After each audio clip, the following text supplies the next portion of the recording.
वंदे मातरम मेरे प्यारे विद्यार्थियों।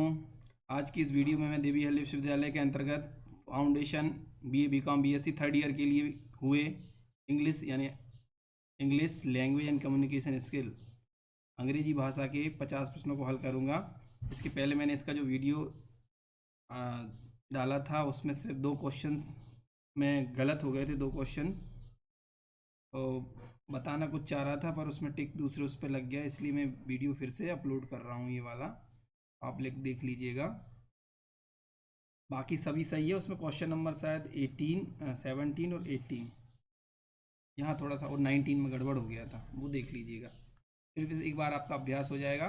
ये 50 प्रश्न हैं, 18 मार्क्स मिनिमम लाना आपको अनिवार्य है।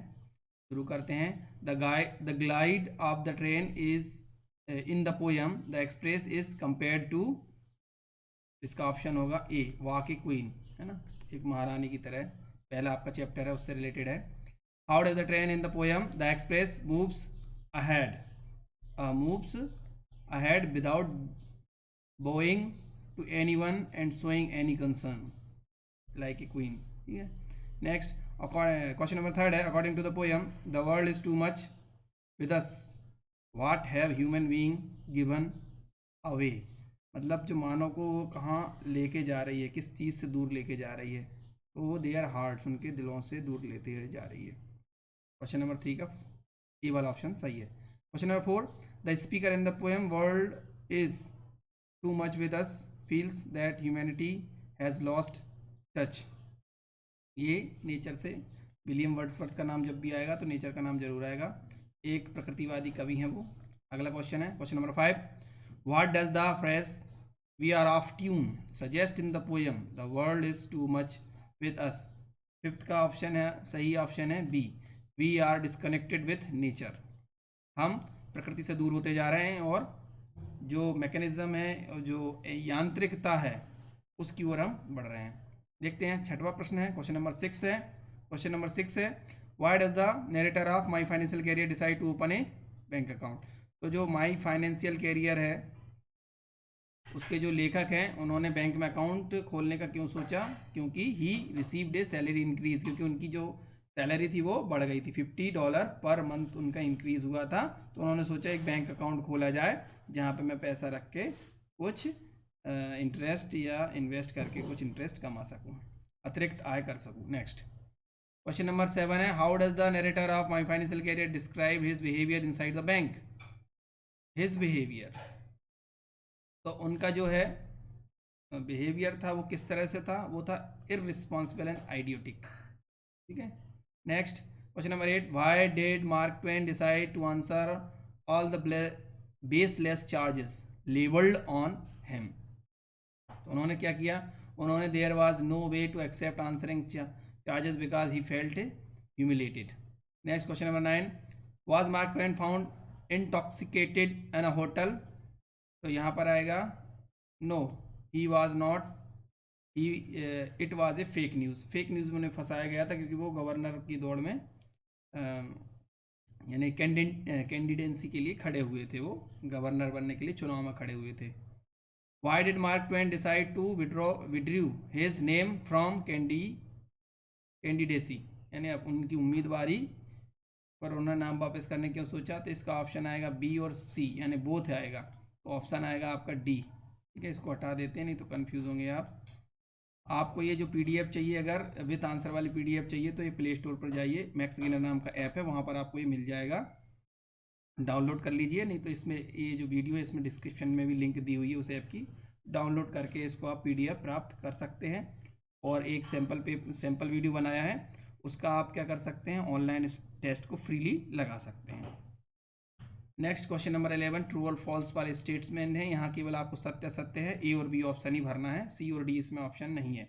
11वां क्वेश्चन देखते हैं। 11वां प्रश्न the speaker in the poem the world is too much with us believes that materialism and consumerism bring people closer to nature. बिल्कुल नहीं, कहाँ से, यांत्रिकता और उपभोक्तावाद ये दोनों ही प्रकृति के नेचर के पास ले जाएंगे, प्रकृति के पास ले जाएंगे, नहीं ले जाएंगे, ये फॉल्स स्टेटमेंट है बी। अगला प्रश्न है Wordsworth admires the ancient Greek for their embrace of the nature in the poem. एकदम ट्रू है, 12th का आपका ए ऑप्शन सही है। अगला प्रश्न है 13वां प्रश्न, question number 13, the protagonist in my financial career is confident and comfortable dealing with banks. False है, बिल्कुल कंफर्टेबल नहीं थे वो। Next, in the end the protagonist decides to keep all his money at home. बिल्कुल सही, अंत में उन्होंने जो $56 जमा करने गए थे, वो $56 बैंक में जमा करने गए थे, और बैंक का व्यवहार देख के, बैंक कर्मियों के, वहाँ के लोगों का व्यवहार देखकर, कर्मचारियों का व्यवहार देखकर, मैनेजर का व्यवहार देखकर उन्होंने सारे पैसे निकाल लिए। और देखिए, उन्होंने $56 जमा किए बाकायदा और $56 निकाल लिए। तो जो अकाउंटेंट था वो भी आश्चर्यचकित था, और उसने गुस्से से भी देखा कि ये क्या है, इनका समय बर्बाद हुआ ना, एक ही दिन में व्यक्ति जाए और पैसा निकाल ले। चलिए आगे चलते हैं, वो सैंपल वाले वीडियो में देखिएगा। अगला प्रश्न चलते हैं। अगला प्रश्न है 14, in the end the protagonist decide to keep all his money at. हाँ बिल्कुल ट्रू है, ये तो मैंने बता दिया, निशान नहीं लगाया था। क्वेश्चन नंबर 15 है, the bank clerk is helpful understanding towards the protagonist anxiety. बिल्कुल नहीं समझा इसकी एंग्जाइटी को, तो ये भी क्या है आपका क्वेश्चन नंबर जो 15 है, 15 का बी है, false. Mark Twain has written novel and he is also very good humorist. बिल्कुल सही बात है, उपन्यासकार है। हकलबेरी फिन इनका बहुत ही फेमस उपन्यास है। अगला प्रश्न देखते हैं, question number 17, Mark Twain burn a lunatic asylum. तो ये यहाँ पर ये जो ट्रू है, ठीक है, ये सही माना जाता है। My financial career is not written by Stephen Leacock. देखिए, माई फाइनेंशियल कैरियर नाम का जो चैप्टर है वो आपके स्टीफन लीकॉक ने ही लिखा है, यहाँ नॉट लिखा हुआ है, तो ये क्या है, ये फॉल्स हो जाएगा। अगर ये होता नॉट नहीं होता तो ये ट्रू होता, इन्होंने ही लिखा, इसलिए ये वाला कथन जो है फॉल्स है। 18 का ये गलत हो गया था लास्ट वीडियो में। William Wordsworth not a nature poet. बिल्कुल, देखिए William Wordsworth is a nature poet है, प्रकृतिवादी कवि हैं, जैसे कि हमारे यहाँ सुमित्रा नंदन पंत हैं। तो ये फॉल्स नहीं होगा, ये फॉल्स होगा, है ना, ये ट्रू नहीं होगा। ये 19 का बी, ये भी फॉल्स है। The poem the express is not about train. तो ये देखिए, द एक्सप्रेस जो है पूरी ट्रेन पर आधारित है, तो इसलिए ये जो कथन है वो क्या है, वो कथन फॉल्स है, ये भी फॉल्स आएगा 20 का। आगे देख लेते हैं, ये पैसेज आप पढ़ लीजिएगा, स्क्रीनशॉट ले लीजिएगा। पहला क्वेश्चन नंबर 21 है, where the book stores located. तो जो बुक स्टोर था वो कहाँ लोकेटेड था, वो था at the end of the Oval stone street. 22 का देखते हैं, 22 का बी सही है। आप लोग लंबा वीडियो देखते नहीं, इसलिए मुझे ज़्यादा ज़्यादा डिटेल नहीं देना है यहाँ पर। How does sunlight contribute the atmosphere inside the book store. यहाँ 23 का ऑप्शन जो है सी वाला सही है, if filters through narrow window. अगला प्रश्न है क्वेश्चन नंबर 24 है, what fills the seeps inside the book store. तो यहाँ पर इसका है B option, dusty volume. Who is the intended audience of the book store. तो यहाँ पर क्या है, intended book lovers from all walks of life. यहाँ पर ये सही है। अब देखिए, पिछली बार क्या है, पैराग्राफ लंबा होता था तो ये माना जाता था कि 1 घंटे में 50 प्रश्न व्यक्ति बच्चे कर नहीं पाते, स्टूडेंट्स को प्रॉब्लम होती है, और सही बात भी है। 50 क्वेश्चन है, उसमें इंग्लिश जो है हमारी द्वितीय भाषा है, तो यहाँ पर इंग्लिश की जो बड़े पैराग्राफ को 2 हिस्सों में तोड़ दिया, यानी क्वेश्चन नंबर 21 से 25 तक आधा पूछ लिया 5 प्रश्न, और 26 से 30 तक यहाँ पर 5 प्रश्न के लिए इसी से रिलेटेड पैराग्राफ है, आप देखिएगा। ये इसका स्क्रीनशॉट आप चाहो तो ले लीजिएगा। In the sun dipped below the horizon casting a warm orange glow across the tranquil lake, है ना। 26 पे चलते हैं हम। Question number 26, what the atmosphere created in the warm scene. Question number 27 का आ जाएगा बी, है ना। कौन सा कलर है, ऑरेंज कलर है, सनसेट के समय, सूर्यास्त के समय। क्वेश्चन नंबर 28 है, what is the effect of the evening breeze on the trees. यानी शाम के समय जो है पेड़ों पर ब्रीज का कैसा किनारा था। ब्रीज यानी कहना चाहिए नदी का किनारा है, बीच जैसा होता है ब्रीज। आगे 28 चलते हैं, 28 का सही है, दे विस्पर। अगला है क्वेश्चन नंबर 29 देखते हैं, what scent fills there sorry fills air in the passage. यहाँ पर 29 है, 29 का सही ऑप्शन है आपका पाइन। नेक्स्ट क्वेश्चन है question number 30, what does the passage invite. ये है reflection and peace. Question number 30 का ए ऑप्शन सही है। 31 है, which of the following is the effective strategy for improving essay coherence, यानी निबंध आपके ऐसे राइटिंग है, निबंध लेखन क्षमता है, इससे क्वेश्चन पूछा गया, इसका बी आंसर सही है। Using clear transactions between paragraph, यानी एक पैराग्राफ से जब आप दूसरे पैराग्राफ में जाते हैं तो क्लियर एक क्रमबद्धता होना अनिवार्य है।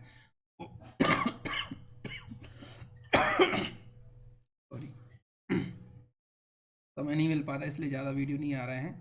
जैसे समय मिलेगा मैं वीडियो लगातार डालूंगा, या आपकी सहायता के लिए वीडियो को शेयर कीजिएगा। कोई सवाल हो तो आप कमेंट बॉक्स में कमेंट कर सकते हैं। क्वेश्चन नंबर 32 है, what is the primary purpose of an introduction in a essay. तो मेन पर्पस क्या है ऐसे का, ये है to provide the summary of the main point, ये आपके इंट्रोडक्शन में होना चाहिए ऐसे राइटिंग के समय। क्वेश्चन नंबर 33 पर चलते, डू एज डायरेक्टेड, यानी जैसा कहा गया है वैसा करिए, जैसा निर्देशित किया गया है वैसा कीजिए, ये इसका 33 है। Which word correctly completes the sentence, तो I am going to borrow a book, यानी उधार लेना, बुक को उधार लेना, ये पूछा गया है। तो 33 जो है 33 का ये वाला ऑप्शन सही है। नेक्स्ट क्वेश्चन नंबर 34 है, सिलेक्ट द करेक्ट वर्ड, यहाँ आपको सही शब्द को पहचानना है, ठीक है। 34 है, 34 का है, I have to dash dash my keys before leaving the house, तो ये है आई हैव टू इंश्योर, तो ये इंश्योर कौन सा वाला इंश्योर होना चाहिए, ये वाला, तो निश्चित कि जब मैं घर को छोड़ता हूँ तो मैं निश्चिंत हो जाता हूँ, या मैं सुनिश्चित कर लेता हूँ, ये सुनिश्चित कर लेता हूँ कि जो मेरी की है वो कहाँ है,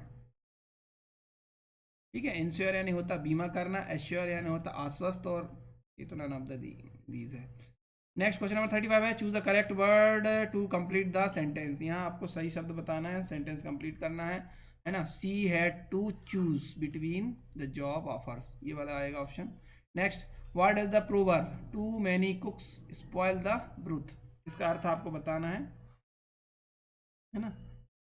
तो यहाँ पर आएगा आपका option, having many people involve can ruin A project, ये वाला आएगा।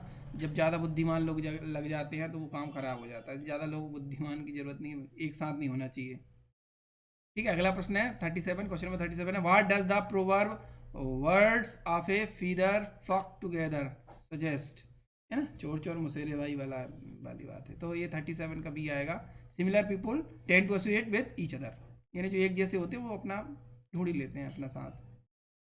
क्वेश्चन नंबर 38 है, what is the meaning of all the glitters is not gold, है ना, हर चमकती चीज सोना नहीं होती, नॉट एवरीथिंग अट्रैक्टिव और वैल्यूएबल इज ट्रूली गुड, है ना, हर चमकती चीज सोना नहीं होती, इसका हिंदी में है, तो ऑप्शन बी इसका सही आएगा।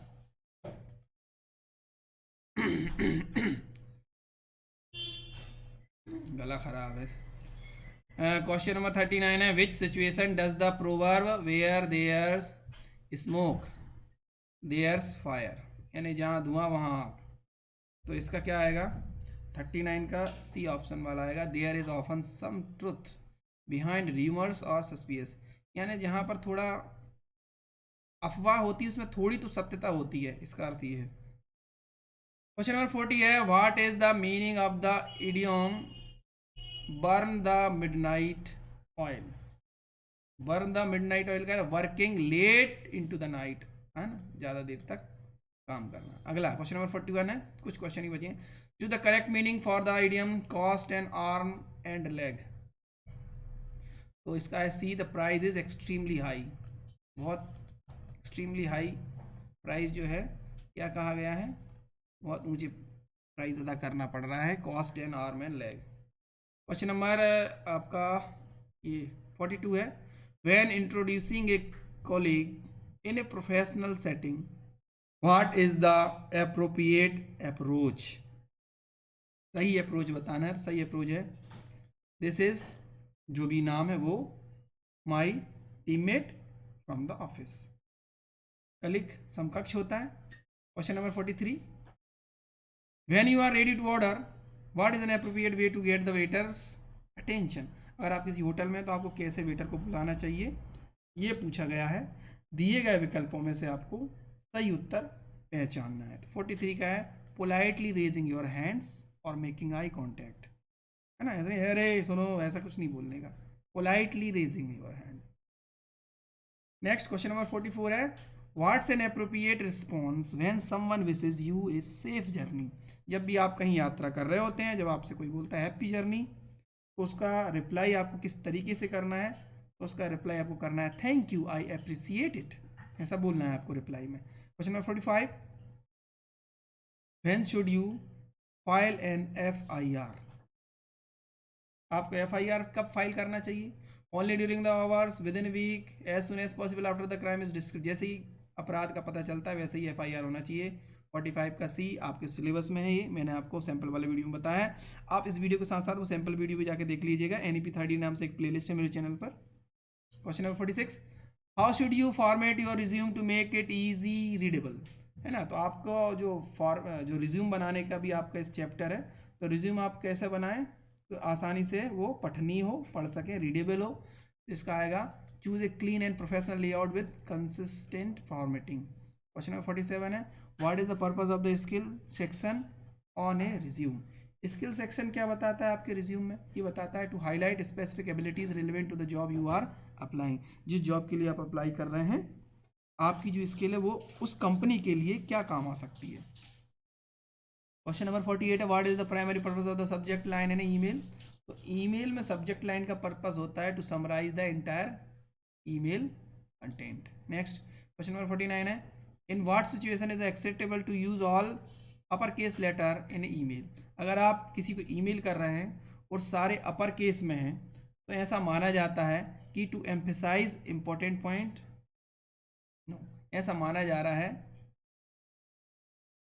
Never it can be perceived as shouting. ये जो है ये वाला ऑप्शन आएगा, ए वाला।